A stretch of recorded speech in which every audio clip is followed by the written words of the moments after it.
Hey, howdy everybody, Lightheart here, and today we're talking about collab stories. Now, I'm a writer as well as a YouTuber. I would recommend you checking out my film fiction, my stories below. Everything I do is clean, I promise you guys, and I mainly deal with sides of life and uplifting stories, along with a few comedic ones as well. But I am currently a part of two collab stories. One of which is more of a group project, which was started by the manager of one of my groups, and the other one is was started by me, and basically I just asked for their OCs, and I'm in mostly in control. And writing a collab story is a lot tougher than just doing a music video together or a lot of other projects, because it is very easy for things to get off the rails. You can have too many cooks in the kitchen, you can have the Mary Sue in the group, you can have all sorts of problems that end up showing up. However, I believe that there are 5 principles which I'm currently using that can help to keeping your collab story afloat and making it an enjoyable experience for everybody involved. Before we begin, please like, subscribe down below, ring the bell for notifications because apparently that's a thing. Share the video, please. I'm trying to get my name out there. And check out my other channels, my Patreon, my film fiction. Check those out. Now let's get going. Principle number 1 is staying on the same page.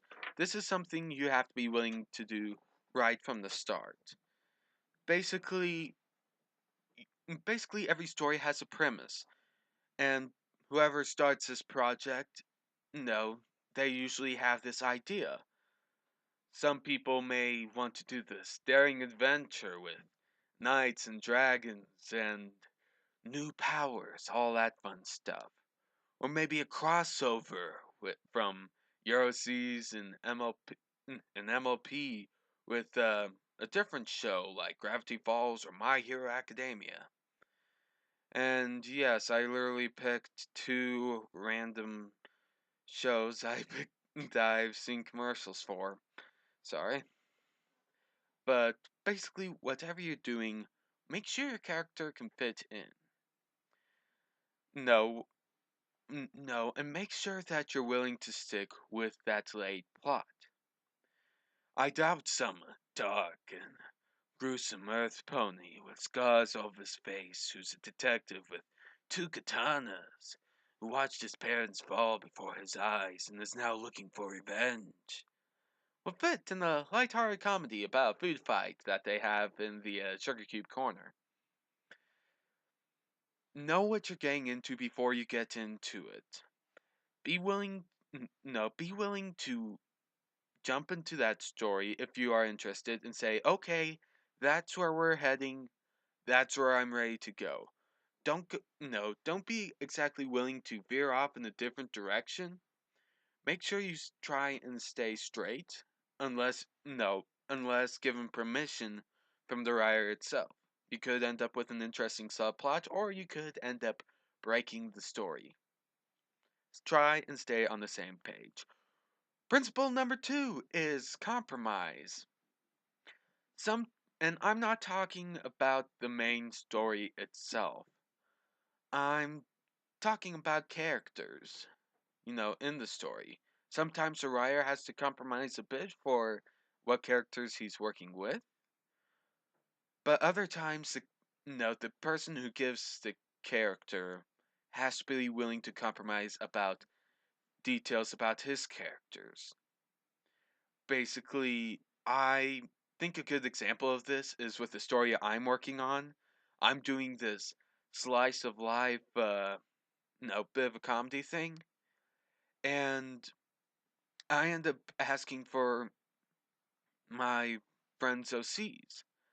And one of them came up with this one guy who's a bit edgy, I guess you could say. And all honestly, I planned for my story to loosen the character up. However, the character was a bit overpowered. That and no, there was some stuff about him that would take my E-rated story to a T-rated story, which would literally tear the whole thing apart. So I ended up having to talk to the guy, and I said, "Hey man, you have a pretty good character. There are things about this I love, and I have some good plans for him. However, there are some things that I'm going to have to change about your character. For one thing, I'm going to have to dial the power back to make things a bit more balanced. And another thing I need to do is I need to get rid of his smoking and alcohol habits. Those are completely gone. They will never be mentioned again. And I understand that that wasn't a current thing with your character, but that was a thing, and it will never be, and it will not be mentioned in my stories." And he said, "Okay, be willing to make adjustments." No, as no, no, as a person just giving the OC, or as a writer no, yourself. I'm currently still stuck with the guy being a human, but I'm able to work with that. It doesn't break the story. It works. Be willing to compromise. Rule number 3 is give details. This is very important when giving a character or trying to describe the personality, motives, all that fun stuff. Try and make sure you are all on the same. No, well, try and give whoever's in charge or your fellow writers, however you're working the story, a good idea of who your character is. And being given these OCs, I've seen people who's given me great details, given me vivid images about what their characters are, their abilities, appearance, skills, even personality. I've had people give me stories, giving me good descriptions about what their characters are and who they are. And all honesty, it's a lot easier to get into the mindset of those characters than ones with simple, bare bones designs. And admittedly, I've done pretty well with those characters, but I would have liked it. No, but I've been giving a few more details from people saying, "Hey, there's also this about my character, which you can probably get into later on," and I'm all, "Okay, which I knew that sooner." But I'm still able to work with them. Basically, give them a good idea of what your character is. Maybe your character has this one article of clothing, like Applejack's brown, worn and faded, cowboy hat, which has been in the family for a long time. Doesn't seem like much, but it's a very basically it's a personal memento. Through that hat, Applejack not only has a stylish accessory, but she also has a personal connection. Basically, give them details about your character's past, friends, family. What are their goals? Who are their friends? How could they have friendship in the first place? I've worked with the few people who gave me their OCs, and they literally all they know about friendship is what they read in Twilight's journal. And that works for my story, believe it or not. Give the writers a good understanding. And you, as a writer, give them a better understanding of what they're getting into. Tell them about how Twilight. And don't steal this idea. It's mine. Well, maybe you could do your own spin on it. Forget what I said. Just don't completely rip off of mine once I publish it. I'm mostly done. No, I'm almost done with that first part. like if you all didn't steal the no steal it from me before I get going, but tell them about Twilight, how she's looking for new teachers, and how when bringing these people together from all these different backgrounds and stuff, how they get closer together, have a better understanding of each other's past, no, becoming closer friends, learning about friendship, help no, and helping the kids themselves to be no, to be better, helping leading the future of Equestria. It works. No, just get let them know what they're getting let them know what they're getting into. No, always give details. Principle number 4 is communication. I cannot stress how important this is. Because, say you're in a group story with multiple writers, most of the time what happens is you get a case of too many cooks in the kitchen. No, in the kitchen. One person's taking too much of the story, shifting the focus. You have the one person who isn't able to show up for a while and then comes back and he's all, what's happened? And then you got the person who's trying to juggle all of this stuff and, just trying to make it go by. Communicate. Be willing. No. Make sure you're all in the room. No. And I'd recommend something like Skype or Discord. I utilize Discord myself. Make sure everybody knows where you're going. No. No. No. What? No. No, talk together if you're doing this group story thing, saying, my character's thinking about doing this, well, then this is going to happen. Okay, but then the third guy comes in, well, my character can also do this, and they're all, and then you two, hey, can you two work together and do this?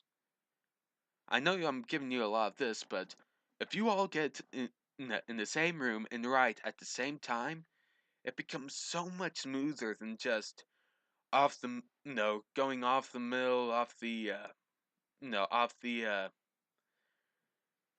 just ab-libbing everything because you get a bunch of people who don't really know where they're going. Or even if it's just a one writer like in my position, the thing that I do is once I'm done with that character's chapter, I send them the link to my story and I say, hey, this is what I've gotten for your character, what do you think? And it's helped me out. I've had people who said, "Hey, my character doesn't really, he doesn't use this as an escape. He more often looks for a reason. No, no, he doesn't look from from life. He looks for a reason. No, trying to figure out the reason of life. And all honestly, it helps me because I can't exactly read the my co-writers' minds. Admittedly, they have a better idea of who their character excuse me, they have a better idea of who their characters are than I do. They have a more, no, they know who their characters are. They have that personality. They know their powers. They know their skills. They know what they do in these situations. And it helps me out a lot more because I can only get so much into their imaginations. Admittedly, I've been able to do a fairly good job, but I am not perfect. I have made mistakes. And also, it's good in a situation like mine because they can also act as editors and proofreaders. They can say, no, they have told me, hey, you misspelled this, there's a few errors here, you got a little plot hole here. How are you going to fill that in? And it's helped me out a lot with writing the stories. They work with me. No, they're working with me, and I'm working with them. We're not fighting each other. Which in the end brings me to principle number 5, which is make it enjoyable. Because, basically, don't make this a stressful thing or make it all about you. Don't don't start an argument of all this stuff, about this and that. Be willing to be open. Be willing to always take everything with a grain of salt. And no, with and when you use these four principles, no, the first four principles, the fifth one becomes so much easier. Have have fun. Be always be excited to see what happens to your character, or as a writer, no, always keep them interested about what's going to happen. Make it to where it's something that everybody, that's not some crampy old bus. No, it's a fun road trip.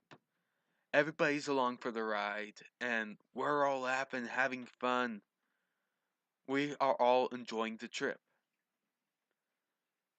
And basically, I believe this counts for any collab project, or story, or anything like that. Basically, I don't believe anybody in the Secret Rift does what they do because they make money off of it. Admittedly, some of the most well-known bronies, no, their sub counts range between 100 to 500,000, and if you want to make a career, you need 1 million subscribers. And if you want to get stuff like that done, you gotta be a top 10 wizard, or a gamer who's really good at what you do, or just a young kids opening up the secret toys things, which I still can't believe that that a couple of kids are the most famous bronies well, sorry, not bronies, the most famous YouTubers in the world, who make more than anybody else. No, these are kids opening toys, but they have fun. No, some of the best gamers, they are gamers who have fun. They no doing these games, these reviews and stuff. They don't do it because they don't think of it as a job. They see it as a fun thing you get paid to do. No, as a brony, no, as bronies, we don't get a lot of money for what we do. We do this because we enjoy the show, and we want to spread this idea of friendship around to other people. A wise man once said, "If you enjoy your job and love doing it, you'll never work a day in your life." Always have fun writing the story, have fun reading the story. Just always be willing to enjoy the ride. Never stress out too much. Just have fun, because that is what this fandom is all about. Please like and subscribe down below. And as always, I'm Lightheart, and I'll see you all next time.